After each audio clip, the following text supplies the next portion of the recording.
जी students, previous lecture में हमने J Thomson और रदरफोर्ड के एक्सपेरिमेंट्स का एनालिसिस किया था और आपको एक दफ़ा दोबारा रिवाइज करवा देता हूं कि जे थॉमसन ने अपने एक्सपेरिमेंट के कंक्लूजन में यह निकाला था कि एटम ऑन द होल एक न्यूक्लियस से भरा हुआ है जिसके अंदर इलेक्ट्रॉन और प्रोटॉन्स एम्बेडेड हैं। क्योंकि दो प्रोटॉन्स एक दूसरे के साथ नहीं रह सकते, फोर्स ऑफ रिपल्जन बहुत ज़्यादा है, तो उनके ख्याल में ये था कि ये एक प्लम पडिंग मॉडल है, एक वाटरमेलन की तरह एक मॉडल है जिसमें इलेक्ट्रॉन्स और प्रोटॉन्स एम्बेडेड हुए हुए हैं, सेम इसी तरह जिस तरह वाटरमेलन के अंदर सीड्स एम्बेडेड होते हैं।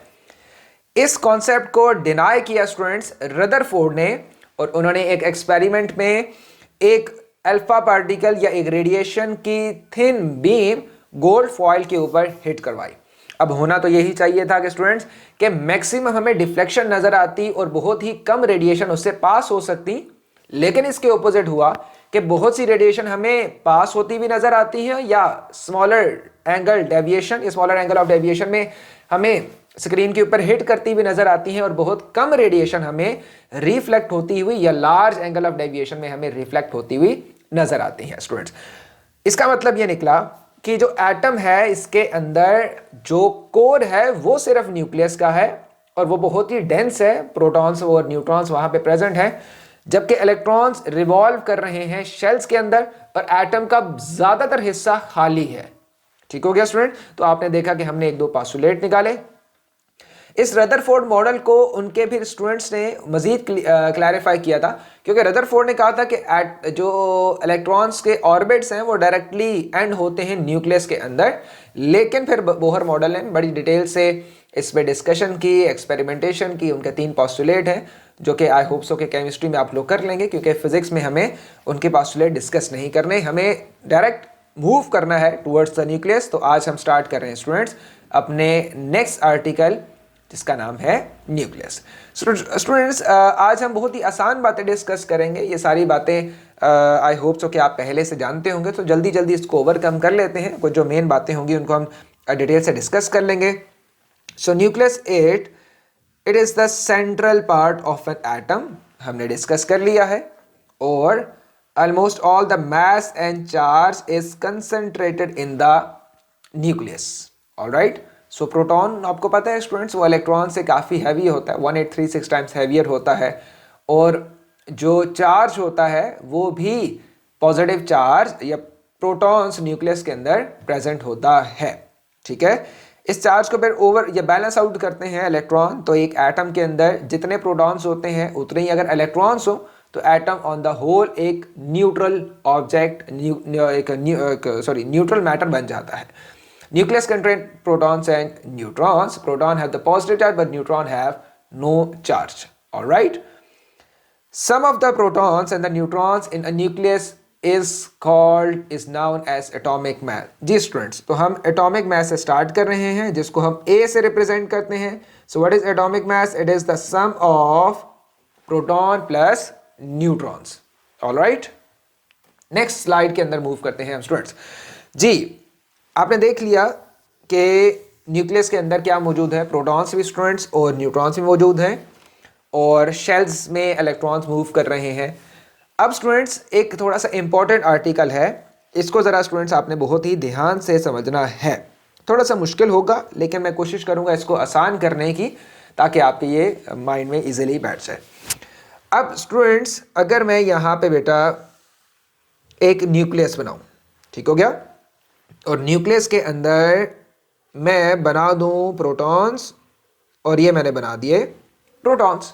ठीक है, तो लास्ट लेक्चर में स्टूडेंट्स मैंने बताया था कि अगर इन प्रोटॉन्स की फोर्स ऑफ रिपल्जन को काउंट किया जाए तो फोर्स ऑफ रिपल्जन ये इतनी ज़्यादा है कि अगर इनको कोई रोकने वाला ना हो तो ये न्यूक्लियस को ब्रेक करके, एटम को ब्रेक करके ये बाहर निकल आए।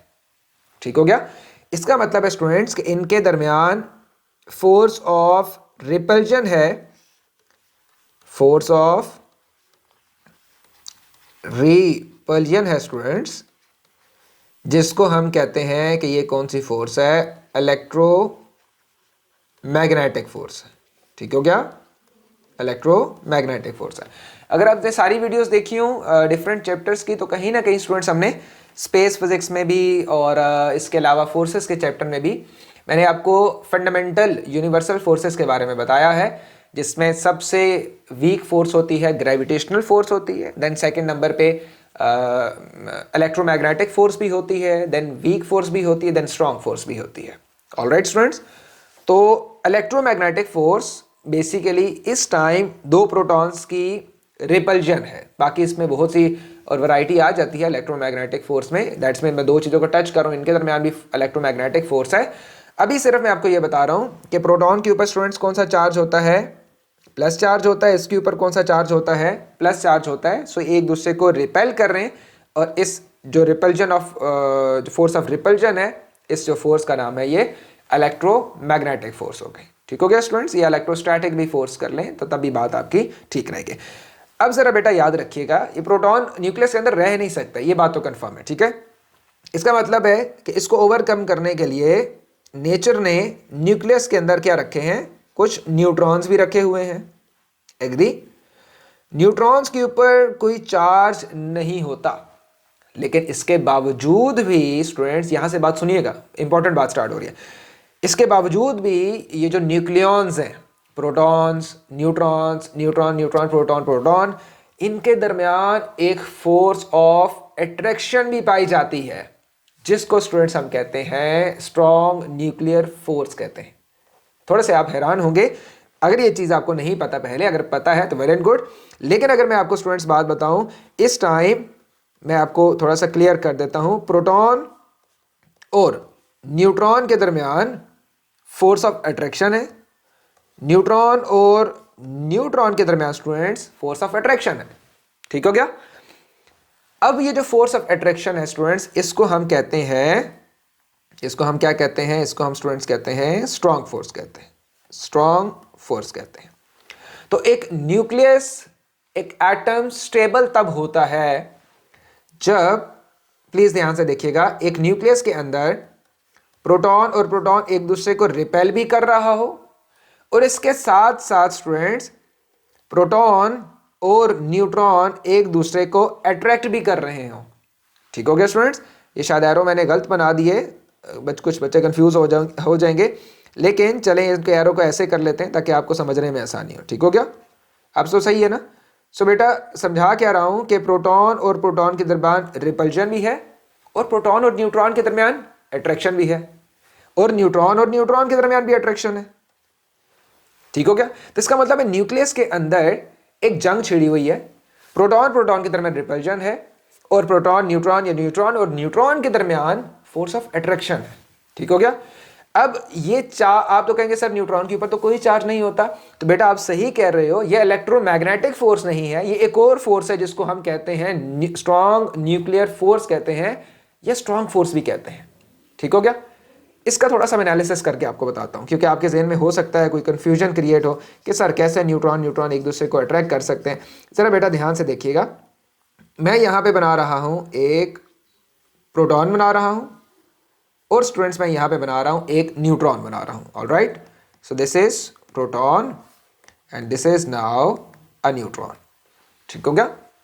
अब आपने बहुत ध्यान से स्टूडेंट्स देखना है, ये बात आप लोगों ने आपके एग्जाम्स के मुताबिक सिलेबस में इंक्लूडेड नहीं है, थोड़ी सी हायर लेवल की बात है, लेकिन आप समझ लीजिए कहीं ना कहीं काम आ जाएगा। ये जो स्टूडेंट्स प्रोटॉन्स हैं, एक्सपेरिमेंटेशन की गई, डिस्कवरीज हुई, रिसर्च से पता चला कि प्रोटॉन जिन पार्टिकल से मिल के बनता है स्टूडेंट्स, उनको हम कहते हैं क्वार्क्स कहते हैं। ठीक हो गया? तो प्रोटॉन के अंदर इमेजिन कर लें कितने क्वार्क्स मौजूद हैं। चले मैं अपनी तरफ से कहता हूं, इमेजिन कर लें बेटा कितने क्वार्क्स हैं, 3 क्वार्क्स हो गए। ठीक हो गया? तो ये मैंने क्वार्क्स बना लिया। इन क्वार्क्स के दरमियान जो फोर्स ऑफ अट्रैक्शन है स्टूडेंट्स, वो कौन सी फोर्स है स्टूडेंट्स? वो फोर्स है फोर्स ऑफ अट्रैक्शन है, और ये इस यूनिवर्स की सबसे स्ट्रॉन्ग फोर्स है। जिस फोर्स, इन फोर्सेस को हम कौन सी फोर्स कहते हैं? स्ट्रॉन्ग फोर्स कहते हैं। सो इसका मतलब है कि स्ट्रॉन्ग फोर्स, प्रोटॉन के अंदर क्वार्क्स के दरमियान जो फोर्स है स्टूडेंट्स, उसको स्ट्रॉन्ग फोर्स कहते हैं, और ये सबसे स्ट्रॉन्ग फोर्स है, मोस्ट एवर स्ट्रॉन्ग फोर्स है इस यूनिवर्स के अंदर, दो प्रोटॉन के अंदर दो सब एटॉमिक पार्टिकल्स के दरमियान की फोर्स। ऑलराइट, ये फोर्स इतनी ज्यादा होती है स्टूडेंट्स कि ये इस प्रोटॉन के अंदर से बाहर भी निकल रही होती है। ठीक हो गया? ये जो फोर्स है ये इस तरह करके डिफरेंट एरिया के अंदर ये जो फोर्स है, स्ट्रॉन्ग फोर्स है, ये प्रोटॉन से बाहर भी निकल रही है। ऑलराइट, इसी तरह स्टूडेंट्स न्यूट्रॉन के अंदर भी क्वार्क्स होंगे और वो भी आपस में क्या कर रहे होंगे? अट्रैक्शन कर रहे होंगे। ऑलराइट, ठीक हो गया? सो इसका मतलब है प्रोटॉन के अंदर इन बिल्ट नेचर ने अट्रैक्शन रखी है बिटवीन द क्वार्क्स। यही फोर्स ऑफ अट्रैक्शन जब प्रोटॉन से बाहर निकलेगी तो हम इसको न्यूक्लियर फोर्स कह देते हैं। ठीक हो गया? So basically nuclear force is residual effect of strong force, बचा कुचा इफेक्ट है स्ट्रॉन्ग फोर्स का। ठीक हो गया? सो इन शॉर्ट इस टाइम मैं आपको समझा रहा हूं, मैं वर्ड बोल रहा हूं स्ट्रॉन्ग न्यूक्लियर फोर्स का, तो आपको समझ जाना चाहिए कि प्रोटॉन के अंदर से ऐसी फोर्स निकल रही है जो कि फोर्स ऑफ अट्रैक्शन है, जो कि शॉर्ट रेंज है, जो कि इसको इस काबिल बना रही है कि ये न्यूट्रॉन को अट्रैक्ट करे, और न्यूट्रॉन से निकलने वाली स्ट्रॉन्ग फोर्स इसको इस काबिल बना रही है कि ये प्रोटॉन को और न्यूट्रॉन को अट्रैक्ट करे।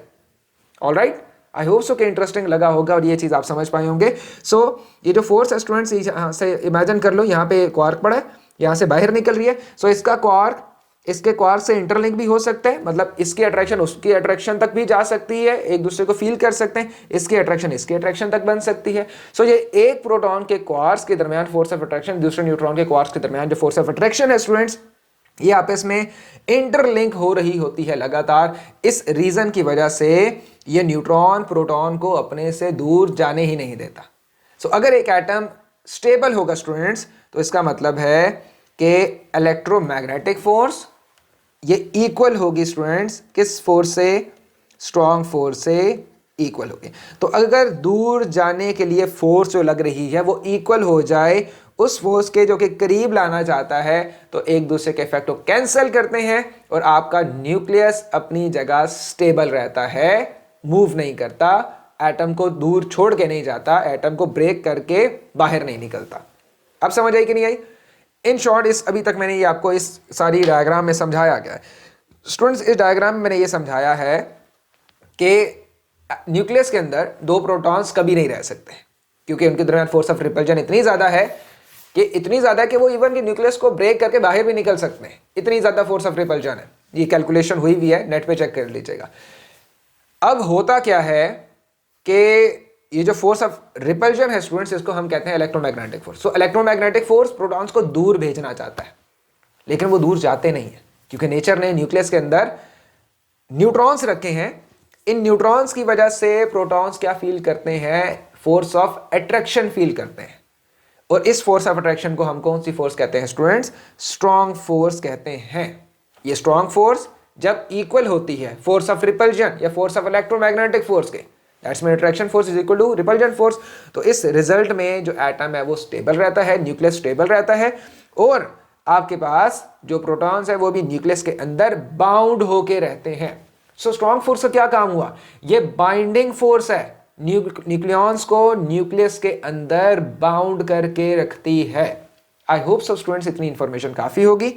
अगर आप ये क्वार्क्स के दरमियान जो स्ट्रॉन्ग फोर्स है इसके बारे में आप मजीद पढ़ना चाहते हैं, सर्च आउट कीजिएगा, अपने नॉलेज में इंक्रीमेंट लाएं।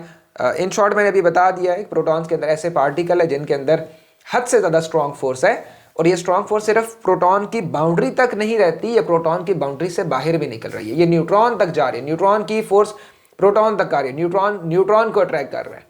ठीक हो गया?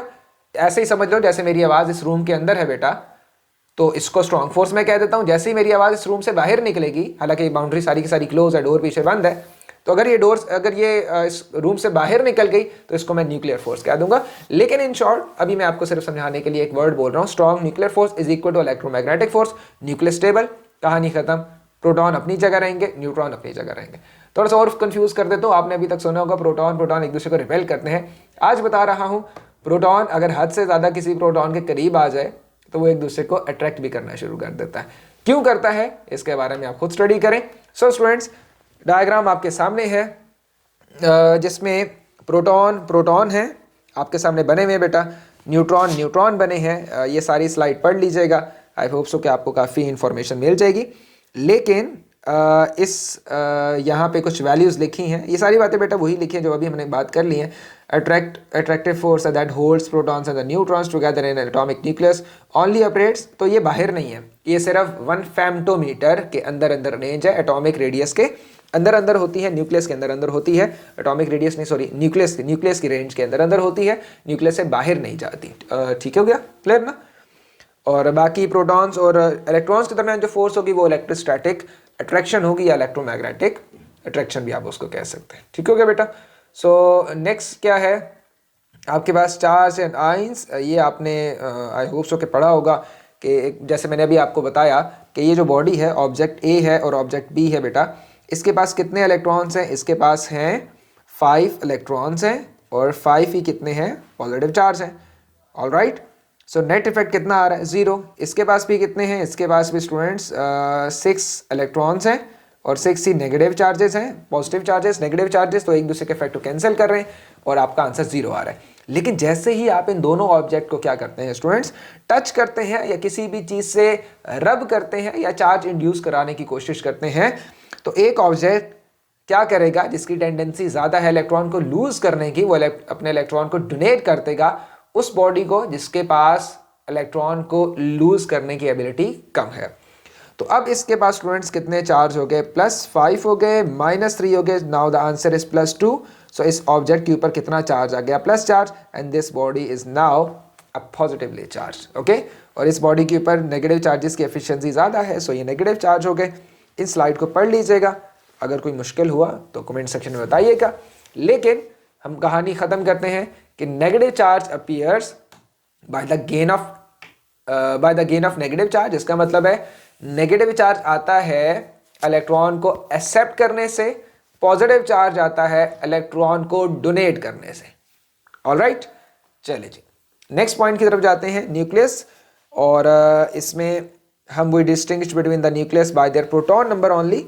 दो चीज़ें होती हैं एलिमेंट्स में, एटम्स में, कभी प्रोटॉन्स इंक्रीज होना शुरू हो जाते हैं, कभी न्यूट्रॉन्स इंक्रीज होना शुरू हो जाते हैं। ठीक हो गया स्टूडेंट्स बेटा। तो अब अगर प्रोटॉन इंक्रीज होंगे तो हम कहेंगे स्टूडेंट्स के एटम ही चेंज हो रहा है। ठीक हो गया, क्या मतलब निकला, आपको पता है लेड कैसे बनता है। लेड किसी ना किसी एलिमेंट से उसका डिके स्टार्ट होता है, हजारों साल, मिलियन ट्रिलियंस ऑफ ईयर्स, अभी हम बात करेंगे नेक्स्ट लेक्चर्स में। वो डिके होता जाता है, प्रोटॉन लूज होते जाते हैं, न्यूट्रॉन्स निकलते जाते हैं, करते काफी साल बाद आयरन बन जाता है, लेड बन जाता है, लोहा बन जाता है। इसका मतलब है प्रोटॉन्स निकलने से न्यू एलिमेंट बन जाते हैं। ऐसा है कि नहीं है, जैसे आप केमिस्ट्री में रिएक्शंस में भी देखते होंगे। सो स्टूडेंट्स इसके बाद देखो कितने प्रोटॉन्स है, 1 प्रोटॉन्स है। हीलियम के पास कितने हैं, 2। तो 1 से 2 हुए तो हम उसको हाइड्रोजन नहीं कहेंगे, हम उसको हीलियम कहेंगे। 2 से 3 होंगे तो हम उसको लिथियम कहेंगे, 4 होंगे तो बेरिलियम कह देंगे, 5 होंगे तो बोरॉन कह देंगे। That's mean proton number change होगा तो एलिमेंट चेंज हो जाएगा स्टूडेंट। लेकिन अगर न्यूट्रॉन नंबर चेंज होंगे तो आइसोटोप्स बनेंगे। So the isotopes are basically having same atomic number but different atomic mass. Atomic number क्या होते हैं, प्रोटॉन नंबर होते हैं। एटॉमिक मास क्या होते हैं, नंबर ऑफ प्रोटॉन्स पर नंबर ऑफ न्यूट्रॉन्स होते हैं। ऑलराइट स्टूडेंट्स, सो ये आइसोटोप्स बन जाएंगे। और जैसे हाइड्रोजन के पास 3 आइसोटोप्स होते हैं। नंबर 1 इज हाइड्रोजन 1 जिसके पास प्रोटॉन कितना होता है स्टूडेंट्स, 1 होता है। हाइड्रोजन 2 जिसको ड्यूट्रियम कहते हैं, जिसके पास जो प्रोटॉन तो 1 ही रहता है लेकिन इसके पास न्यूट्रॉन 1 इंक्रीमेंट हो जाता है। इसके पास 0 थे न्यूट्रॉन, इसके बाद न्यूट्रॉन 1 हो गए, इसके पास न्यूट्रॉन कितने हो गए, 2 हो गए। इसको हम ट्रिटियम कहेंगे। ठीक हो गया, हैवी वाटर भी कहते हैं ड्यूट्रियम को। ऑलराइट, सो आप देख रहे हो कि प्रोटॉन इंक्रीज होता है तो एलिमेंट के नाम हमें चेंज करने पड़ते हैं, एटम के नाम हमें चेंज करना पड़ता है। न्यूट्रॉन चेंज हो तो एटम वही रहता है, उसके आइसोटोप्स बन जाते हैं। ऑलराइट, इसी तरह कार्बन की देख लें, कार्बन 12 हो गया, कार्बन 13, कार्बन 14, इस सब में प्रोटॉन्स नंबर सेम है स्टूडेंट्स, सिर्फ न्यूट्रॉन नंबर वेरी कर रहे हैं। सो हम इनको कार्बन ही कहते हैं लेकिन कार्बन के छोटे बहन भाई कह देते हैं। ठीक हो गया। Okay, the next is representation of a nucleus. तो आई होप सो बेटा ये चीज़ें आपको आती होंगी, कहीं ना कहीं IG3 में हो तो सारी चीज़ें आपने पढ़ ली होंगी।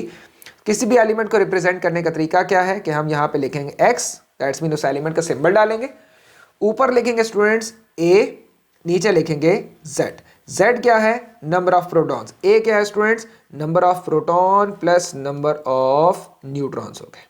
ठीक हो गया बेटा कि नहीं? ठीक हो गया। So this is A and this is number of protons is Z.